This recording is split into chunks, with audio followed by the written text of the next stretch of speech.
திருச்சி மாநகரம் தமிழகத்தின் முக்கிய நகரங்களில் ஒன்றாகும். தமிழகத்தின் மையப்பகுதியில் அமைந்திருக்கும் மாவட்டம் என்பதால் அது தனிச்சிறப்பை பெற்றிருக்கிறது. மூவேந்தர் காலம் தொட்டு திருச்சியும் அதை ஒட்டியுள்ள பகுதிகளும் வரலாற்று தடங்களை இன்றும் சுமந்து கொண்டிருக்கின்றன. கரிகால சோழ மன்னர் காலத்தில் கட்டப்பட்டு இன்றளவிலும் பயன்பாட்டில் இருக்கின்ற கல்லணை தமிழர்களின் நீர் மேலாண்மைக்கான சான்றாக திகழ்கிறது. பழங்கால தமிழர்களின் பண்பாட்டு சிறப்புகளை தொல்லியல் அகழாய்வு வழியாக வெளிச்சமிட்டு காட்டியது திருச்சியின் உறையூர். பண்பாட்டின் அடையாளமாகவும் இலக்கிய வரலாற்றிலும் அரசியல் வரலாற்றிலும் ஆன்மீக வரலாற்றிலும் இசை நாடகம் திரைத்துறை வரலாற்றிலும் தொழில்துறையின் வளர்ச்சியிலும் தனக்கென தனித்துவமான முத்திரை பதித்து ஓங்கி உயர்ந்த நகரம்தான் திருச்சிராப்பள்ளி. வீரத்திற்கு அடையாளமாக முதல் உலகப் போர் நினைவு கடிகார கோபுரம், தொழிலாளர்களின் உரிமைகளை உணர்த்தி காட்டும் திருச்சி பொன்மலை நினைவு தூண், தெற்கு வடக்கு மேற்கு கிழக்கு என்று 8 திக்கும் தமிழ்நாட்டின் போக்குவரத்து இணைக்கும் மைய புள்ளியான திருச்சி சந்திப்பு ரயில் நிலையம், அதன் அருகிலேயே ஓய்வின்றி இயங்கும் மத்திய பேருந்து நிலையம் என்று திருச்சியின் சிறப்பு கூறுகளாக காட்சியளிக்கின்றன. சோழர்களின் தலைநகரங்களாக உறையூர், காவிரிப்பூம்பட்டினம், தஞ்சாவூர், கங்கை கொண்ட சோழபுரம், பழையாறு ஆகிய நகரங்கள் குறிப்பிடப்படுகின்றன. சங்ககால சோழர்களின் தலைநகரமாக விளங்கியது உறையூர். பீடார் உரந்தை என்று சிலப்பதிகாரத்தில் உறையூர் குறிப்பிடப்பட்டுள்ளது. உரந்தை குணாது நெடும்பெரும் குன்றத்தி என்று அகநானூற்று பாடலில் உறையூரும் மலைக்கோட்டையும் பாடப்பெற்றுள்ளது. இன்று திருச்சிராப்பள்ளி மாநகரில் அமைந்திருக்கும் உறையூர், அதன் சுற்றுவட்டார பகுதிகள் பண்டைய காலத்து உறையூராக சோழர்களின் தலைநகரமாக விளங்கியிருக்கலாம் என்பது வரலாற்று ஆய்வாளர்களின் கருத்தாக உள்ளது. செழுமையான ஊர் என்று பொருள்படக்கூடிய கோழியூர் பின்னாட்களில் உறையூர் என்று அழைக்கப்பட்டுள்ளது. கிரேக்க வரலாற்று ஆய்வாளர் தாலமி தன்னுடைய வரலாற்று பயண குறிப்புகளில் திருச்சியை பற்றி குறிப்பிட்டுள்ளார். லண்டன் வெஸ்ட்மினிஸ்டர் கோட்டையில் திருச்சி மலைக்கோட்டையின் சின்னம் பொறிக்கப்பட்டுள்ளது. இலக்கியங்களில் சிராப்பள்ளி என்றும் ஆங்கிலேயர்களின் குறிப்புகளில் திருச்சினோப்போலி என்றும் திருச்சிராப்பள்ளி குறிப்பிடப்பட்டுள்ளது. திருச்சிராப்பள்ளிக்கான பெயர் காரணங்கள் பல இருந்தாலும் வரலாறு, இலக்கியம் மற்றும் புராணங்கள் பல கதைகளை கூறுகின்றன. பக்தி இலக்கியமான தேவாரம் சிராப்பள்ளி குன்றுடையானை என்று திருச்சிராப்பள்ளியை சுட்டிக்காட்டியுள்ளது. சமண முனிவர்கள் வாழ்ந்த இடங்களை பள்ளி என்று அழைத்ததால் சிரா என்ற சமண முனிவர் வாழ்ந்த இடம் சிராப்பள்ளி என்று ஆனதாகவும் கூறப்படுகிறது. திருச்சிராப்பள்ளி என்றால் 3 தலையன் என்று பொருள்படும். அதாவது திரிசிரன் என்ற அரக்கனின் கதையை தொடர்புபடுத்திய நகரம் என்பதால் இப்பெயர் வந்தது என்று புராண கதைகள் கூறுகின்றன. அழகிய சிறு நகரமாக இருந்த திருச்சின்னப்பள்ளி என்பதே திருச்சிராப்பள்ளியாக மாறியது என்று கூறுவோரும் உண்டு. தமிழ்நாட்டின் பெரும்பகுதியை வளங்குளிக்க வைக்கும் காவிரி கரையின் இருபுறங்களிலும் சிறு சிறு குன்றுகள் சூழ்ந்து காணப்படும். அப்படி குன்றுகள் நிறைந்த வேளாண் தொழில் சிறந்து விளங்கிய பகுதியில் சற்று உயர்ந்த குன்றினை கொண்ட இடம்தான் மலைக்கோட்டை. இந்த மலைக்கோட்டை தான் திருச்சிராப்பள்ளியின் புவியியல் ரீதியிலான முதன்மையான அடையாளம். உய்யக்கொண்டான் மலை, திருமலை, பொன்மலை, திருவெரும்பூர் மலை என்று மலைகள் சூழ்ந்த நகரம் திருச்சி. சுற்றுவட்டார கிராமங்களைச் சேர்ந்தவர்கள் திருச்சிக்கு கிளம்பி செல்லும் போது கோட்டைக்கு போயிட்டு வாரேன் என்று பேச்சு வழக்கில் திருச்சி நகரத்தை கோட்டை என்றே அழைப்பதுண்டு. முற்கால சோழர்கள், களப்பிரர்கள், பல்லவர்கள், பாண்டியர்கள், முத்தரையர்கள், பிற்கால சோழர்கள், பிற்கால பாண்டியர்கள், பேசாளர்கள், சுல்தானியர், விஜயநகர மன்னர்கள், நாயக்கர்கள், ஆற்காடு நவாபுகள், ஆங்கிலேயர்கள், பிரெஞ்சுக்காரர்கள் தொட்டு இன்றைய விடுதலை இந்தியாவின் ஆட்சியாளர்கள் வரை வரலாற்றின் அடையாளங்களை கொண்டதாக மலைக்கோட்டை அமைந்திருக்கிறது. பிரித்தானிய காலனிய ஆட்சி காலத்தில் அன்றைய சென்னை மாகாணத்தின் வரலாற்றை தாங்கியிருக்கும் சில கோட்டைகளில் ஒன்று இன்றைய தமிழ்நாடு அரசின் தலைமைச் செயலகமாக இருக்கும் சென்னை புனித ஜார்ஜ் கோட்டை. மற்றொன்று கடலூர் அருகே வரலாற்று நினைவு சின்னமாக காட்சி தரும் பிரெஞ்சு ஆட்சிக்கால டேவிட் கோட்டை. அடுத்ததாக போர் வீரர்களின் புரட்சியை பிரிட்டிஷ் ஆட்சிக்கு எதிரான எழுச்சியாக மாற்றிய வேலூர் கோட்டை. அதே போன்றதொரு வரலாற்று ஆவணமாக எஞ்சி இருப்பது திருச்சி கோட்டை. இந்த கோட்டை முழுமையாக இல்லை என்றாலும் அதன் எச்சங்கள் மிச்சம் இருக்கின்றன. கோட்டையின் மதிர்ச்சுவர்கள் சிறிய அளவில் காட்சி தருகின்றன. திருச்சியின் நுழைவு வாயிலாக மலைக்கோட்டையின் அருகே மெயின்கார்ட் கேட் அமைந்திருக்கிறது. ஆங்கிலேயர்களின் ராபர்ட் கிளைவ் தலைமையிலான படையில் தளபதிகளாக இருந்த லாரன்ஸ் மற்றும் ராபர்ட் ஓம் ஆகியோர் 1753ஆம் ஆண்டுகளில் எழுதிய குறிப்புகளில் வரைபடமும் கோட்டையும் இருக்கின்றன. திருச்சி மாநகரில் 2 கோட்டைகள் இருந்தன. 6000 அடி நீளமும் 36 அடி அகலமும் கொண்டதாக கோட்டை கட்டப்பட்டிருக்கிறது. வெளிப்புற கோட்டை 16 அடி உயரம் 5 அகலம் கொண்டதாகவும் உட்புற கோட்டை 30 அடி உயரம் 20 அடி அகலம் கொண்டதாகவும் இருந்தன. கோட்டையை சுற்றி 30 அடி அகலமும் 12 அடி ஆழமும் கொண்டதாக அகழி வெட்டப்பட்டிருந்தது. வெளிப்புற கோட்டைக்கும் உட்புற கோட்டைக்கும் இடையே 25 அடி அகலம் கொண்ட பாதையும் அமைக்கப்பட்டிருந்தது என்று ஆங்கிலேயர்களின் குறிப்புகள் எடுத்து காட்டியுள்ளன. திருச்சி மாநகரை விரிவாக்கம் செய்யும் போதும் வளர்ச்சி திட்டங்களை செயல்படுத்தும் போதும் கோட்டை இடிக்கப்பட்டது. 1868ஆம் ஆண்டு திருச்சி நகராட்சியின் சார்பில் கோட்டையை இடிக்கும் பணிகள் தொடங்கின. கோட்டையின் சுவர்களை இடித்து அருகில் உள்ள அகழியை மூடினார்கள். இந்த பணிகள் சுமார் 10 ஆண்டுகளுக்கு மேல் நடைபெற்று 1880ஆம் ஆண்டு முடிக்கப்பட்டது. அந்த இடங்களில் அகலமான மரங்கள் நிறைந்த புதிய சாலைகள் உருவாக்கின. கோட்டைக்கு சான்றாக இன்றைய மேல பொலிவார்டு சாலை, கீழ பொலிவார்டு சாலை, பட்டவூர் சாலை பகுதிகளில் கோட்டை சுவர்களின் அடையாளங்கள் இன்னமும் மிச்சமிருக்கின்றன. சோழர் நாட்டில் குன்றுடை கோட்டை ஒன்று இருந்தது என்றால் அது திருச்சிராப்பள்ளி மட்டும்தான். பகைவரின் வருகையை நெடுந்தூரத்திலேயே அறிந்து கொள்வதும் இயற்கை அரணாக காவிரி ஆறும் அமைந்திருந்ததால் போர்க்காலங்களில் கோட்டையில் திடீர் தாக்குதல் யாராலும் நடத்த முடியாது. 7ஆம் நூற்றாண்டில் மகேந்திரவர்மனால் ஏற்படுத்தப்பட்ட பல்லவர் காலத்து குடவரை கோயில், நாயக்கர் காலத்து மண்டபம், அழகிய வண்ண ஓவியங்கள் நிறைந்த தாயுமானவர் கோயில், உச்சிப்பிள்ளையார் கோயில் என்று கோட்டையின் சிறப்புகளாக இருக்கின்றன. தொல்லியல் ஆய்வுகள் பண்டைய இலக்கியங்களின் அடிப்படையில் சோழர்களின் ஆட்சிக்கு உட்பட்ட பகுதியாக திருச்சி இருந்துள்ளது. கங்கை கொண்ட சோழபுரம், காவிரி பூம்பட்டினம் மற்றும் உறையூர் ஆகிய 3ம் சோழர்களின் தலைநகரங்களாக இருந்தாலும் வரலாற்றின் அடிப்படையில் கிபி 50 முதல் 95 வரையிலான கரிகால சோழர் காலத்திய ஆட்சிக்கான சான்றுகளும் கிடைத்துள்ளன. கரிகாலனுக்கு பின்னர் நலங்கள்ளியின் ஆட்சி நடைபெற்று வந்துள்ளது. நீண்ட இடைவெளிக்கு பின்னர் பல்லவர்கள் குறித்த தகவல்களும் திருச்சியோடு தொடர்புடையதாக உள்ளன. கிபி 590இல் மகேந்திரவர்ம பல்லவர் ஆட்சி, அதன் பின்னர் பாண்டியர்களின் ஆட்சி, மீண்டும் சோழர்களின் ஆட்சி என்று தொடர்ந்தது. 1ஆம் ராஜராஜன், ராஜேந்திர சோழன் ஆட்சிகளைத் தொடர்ந்து 3வது ராஜராஜன் காலத்தில் 1வது சுந்தரபாண்டியன் என்ற பாண்டிய மன்னர் உறையூரை தீயிட்டு கொளுத்தியுள்ளார். ஆனால் மீண்டும் சோழர்களின் ஆட்சி ஏற்பட்டுள்ளது. 1225ஆம் ஆண்டில் ஒய்சாளர்கள் ஆட்சி, பின்னர் முகலாயர் ஆட்சி, பாண்டியர்கள் ஆட்சி என்று மாறி மாறி வந்த ஆட்சி நிர்வாகம் ஒரு கட்டத்தில் விஜயநகர ஆட்சியாளர்களின் கீழ் வந்துவிட்டது. விஜயநகர பேரரசு காலத்தில் சிற்றரசர்கள் பலர் இருந்தபோது 1559ஆம் ஆண்டில் விஸ்வநாத நாயக்கர் திருச்சி கோட்டையை பெற்றுக்கொண்டார். 1736ஆம் ஆண்டில் தெப்பக்குளம் மற்றும் மலைக்கோட்டை இரண்டும் விஸ்வநாத நாயக்கர் நிர்வாகத்தில் மறுசீரமைத்து கட்டப்பட்டது. கோட்டைப்பாறைக்கு தெற்கு பக்கத்தில் அரண்மனை கட்டப்பட்டது. ராணி மங்கம்மாள் சிங்கார அரண்மனையில் நீண்டகாலம் ஆட்சி செய்தார். மதுரை நாயக்கர்களின் வசம் சென்ற திருச்சியை மதுரை மீனாட்சியார் திருச்சியை தலைமையிடமாக கொண்டு ஆட்சி செய்தார். அதுவே நாயக்கர்களின் கடைசி ஆட்சியாகும். நாயக்கர்களுக்கு உதவியாக இருந்த ஆற்காட்டு நவாப் சாந்தா சாஹிப் வசம் திருச்சி வந்தது. ஆங்கிலேயர்கள் சாந்தா சாஹிப்பிடமிருந்து திருச்சியை கைப்பற்ற திட்டமிட்டனர். கர்நாடக போர், மைசூர் போர் என்று பல போர்கள் நடந்தாலும் கர்நாடகா முதல் போர் கோட்டையை மையப்படுத்தி அமைந்திருந்தது. ஆங்கிலேயர்கள் சாந்தா சாஹிப்பின் மைத்துனரும் அரசியல் எதிரியுமான முகமது அலி பக்கமும் பிரெஞ்சுக்காரர்கள் சாந்தா சாஹிப் பக்கமும் இருந்தனர். 18ஆம் நூற்றாண்டில் ஆங்கிலேய படைக்கும் பிரெஞ்சு படைக்கும் போர் நடைபெற்ற போது திருச்சி காவிரி ஆற்றங்கரை புவியியல் ரீதியாக முக்கிய பங்கு வகித்தது. திருச்சியை கைப்பற்ற ஆங்கிலேயர்கள் நேரடியாக நடத்திய போர் கைகூடவில்லை. எனவே ஆற்காட்டை கைப்பற்றுவதற்காக புறப்பட்டு சென்று சாந்தா சாஹிப்பின் கவனத்தை சிதைத்தனர். ஆற்காடு ஆங்கிலேயர் வசம் வந்ததை அடுத்து திருச்சியிலும் சாந்தா சாஹிப்பின் பிடி தளர்ந்தது. அடுத்தடுத்து பிரெஞ்சு படைகளுக்கும் பிரித்தானிய படைகளுக்கும் இடையே அதிகார போர் நடந்து கொண்டே இருந்தது. கர்நாடக நவாப், ஆற்காடு நவாப் சிற்றரசர்களின் அதிகாரம் என்று போருக்கான காரணங்களும் தொடர்ந்து கொண்டே இருந்தன. தங்களின் ஆளுகையை விரிவாக்கிய ஆங்கிலேயர்கள் 1801ஆம் ஆண்டில் ஜூலை மாதம் 31ஆம் நாள் முகமது அலியின் மருமகன் அசியுல் டவுலாவுடன் ஒரு ஒப்பந்தம் செய்து கொண்டனர். அந்த ஒப்பந்தத்தின் அடிப்படையில் 1801ஆம் ஆண்டு ஆகஸ்ட் முதல் திருச்சிராப்பள்ளி ஆங்கிலேயர்களின் ஆட்சிக்கு உட்பட்டதாக மாறியது. திருச்சிராப்பள்ளியை ஒரு மாவட்டமாகவும் ஆங்கிலேயர்கள் அறிவித்தனர். 3 துணை ஆட்சியர்கள், 6 தாசில்தார்கள், கிராம முன்சிப்புகள் நியமிக்கப்பட்டு நில அளவை மற்றும் வரி வசூல் பணிகள் நடைபெற்றன. அப்போது குளித்தலை, கரூர், லால்குடி, முசிறி, பெரம்பலூர், உடையார்பாளையம் தாலுக்காக்கள் இருந்தன.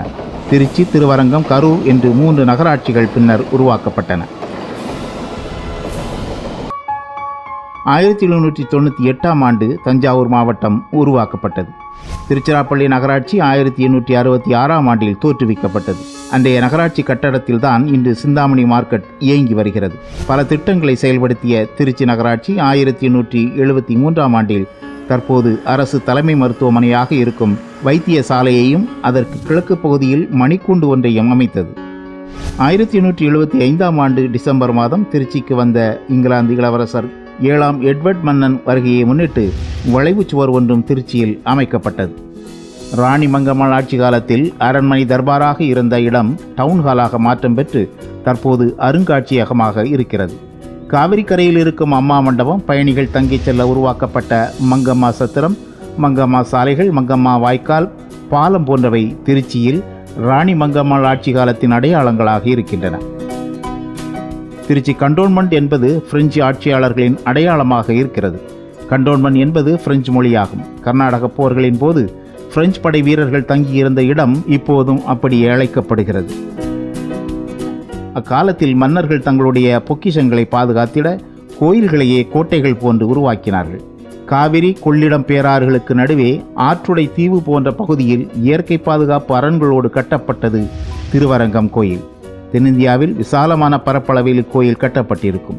திருவரங்கம் ஊரின் பெரும்பாலான வீடுகள் கோயில் வளாகத்தில் அமைந்திருக்கும். ஒன்றுக்குள் ஒன்றடங்கிய 7 சதுரமான பிரகாரங்கள் இக்கோயிலில் உண்டு. கோயிலே ஒரு நகரம் போன்ற அமைப்போடு கட்டப்பட்டுள்ளது. 4வது பிரகாரத்தில் உள்ள ஆயிரங்கால் மண்டபம் பிரசித்தி பெற்றது. அளவில் பெரிய அளவு இல்லை என்றாலும் கலைநயமிக்க வேலைப்பாடுகள் கொண்டது. வெளிப்பிரகாரங்கள் 4லும் 4 கோபுரங்களுடன் கூடிய வாசற்படிகள் அமைக்கப்பட்டுள்ளன. சோழ நாட்டை ஆட்சி செய்த பாண்டியர்கள் காலத்தில் 1வது ஜாடவர்ம சுந்தர பாண்டியன் 1260ஆம் ஆண்டில் திருவரங்கம் கோயிலில் தங்க தகடுகள் போட்டு அமைத்தார். இங்கிலாந்து இளவரசர் வேல்ஸ் 1875ஆம் ஆண்டு இந்தியாவில் சுற்றுப்பயணம் செய்தபோது திருவரங்கம் கோயிலுக்கு தங்கத்தட்டு ஒன்றை கொடையளித்தார். திருவானைக்கோயில் சிவன் கோயிலும் அப்பகுதியில் பிரபலமானது. 5 பிரகாரங்கள் கொண்ட இந்த கோவிலின் வெளிப்பிரகாரத்தினுள் வீதிகளும் வீடுகளும் அமைந்திருக்கும். 4வது பிரகாரம் 35 அடி உயரமும் 6 அடி கனமும் கொண்டதாக 2436 அடி நீளத்தில் ஒரு சுவரும் 1493 அடி நீளத்தில் ஒரு சுவருமாக சூழப்பட்டிருக்கும். திருச்சிராப்பள்ளி மாவட்டத்தில் திருச்சிராப்பள்ளி, குளித்தலை, கரூர், முசிறி, லால்குடி, பெரம்பலூர், உடையார்பாளையம் உள்ளிட்ட நகரங்கள் முன்னர் தாலுகா நகரங்களாக இருந்தன. இப்போது திருச்சி, லால்குடி, முசிறி, மணப்பாறை, துறையூர், திருவரங்கம், மணச்சநல்லூர், தொட்டியம் வட்டங்கள் திருச்சியில் அமைந்துள்ளன. திருச்சியின் மற்றொரு அடையாளம் தொடர்வண்டி சந்திப்பு. முதலில் நாகப்பட்டினத்திலிருந்து திருவாரூருக்கும் பின்னர் தஞ்சாவூருக்கும் இயக்கப்பட்டு வந்த ரயில் போக்குவரத்து 1862ஆம் ஆண்டு முதல் திருச்சிக்கும் நீட்டிக்கப்பட்டது.